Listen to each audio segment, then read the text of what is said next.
2,50,236 మందికి JEE advanced అర్హత. మెయిన్లో జాతీయ స్థాయిలో 1, 15, 18 ర్యాంకులు తెలుగు రాష్ట్రాలకే. ర్యాంకులు ఎక్కడిచ్చిరో చూపెట్టి ర్యాంకులు. ఈ అడ్వర్టైజ్మెంట్లు ఇచ్చారు కదా, ఇది రాయాలి తప్పకుండా. తొలి 135 మనవే. మే 18న అడ్వాన్స్డ్ పరీక్ష, జూన్ 22న ఫలితాలు.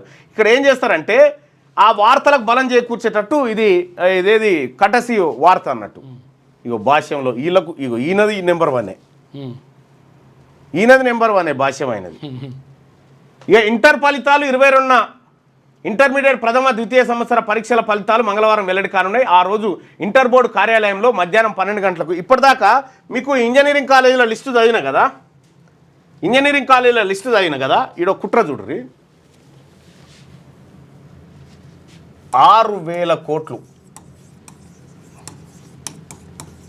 ఫీజు రియంబర్స్మెంట్ గవర్నమెంట్ ఇస్తుంది.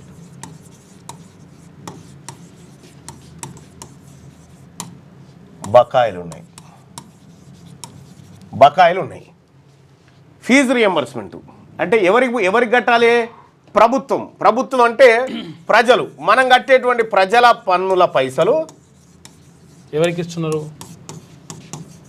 నేరుగా ఈ ఇంజనీరింగ్ ఇప్పుడు మనం చదివినటువంటి లిస్ట్ ఉందిగా, వాళ్ళకి ఇంజనీరింగ్ కాలేజీకి ఇస్తారు. ఈ ఫీజు రియంబర్స్మెంట్ విడుదల చేయాలని మనోళ్ళు ఇక్కడ ఇందిరా పార్క్ కాడ ధర్నా చేస్తుంటారు. మనోళ్ళు విడుదల చేస్తే ఈయనకేం రాదు, ఇళ్ళకేం పోయి అలాగ పోతుంది.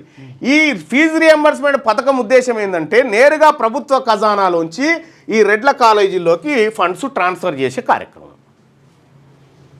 అర్థమైందా? చాలా సింపుల్గా అంతే, డైరెక్ట్. ఇంటర్ బోర్డు కార్యాలయంలో మధ్యాహ్నం 12 గంటలకు ఉప ముఖ్యమంత్రి బట్టి విక్రమార్క ఫలితాలను విడుదల చేస్తారని చెప్పి చెప్తా ఉన్నారు. ఇక స్లాట్తో రిజిస్ట్రేషన్, రాష్ట్రం అంతా అమలుకు రిజిస్ట్రేషన్ల శాఖ ప్రణాళిక. పైలట్ ప్రాజెక్టులో మంచి ఫలితాలు రావడమే కారణం. ఒక కార్యాలయంలో రోజుకు 48 లావాదేవీలు పూర్తి చేస్తారట. అయిపోయింది ఈనాడు దినపత్రిక.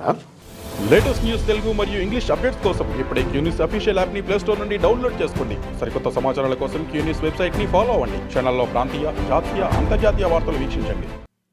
లైక్ చేయండి.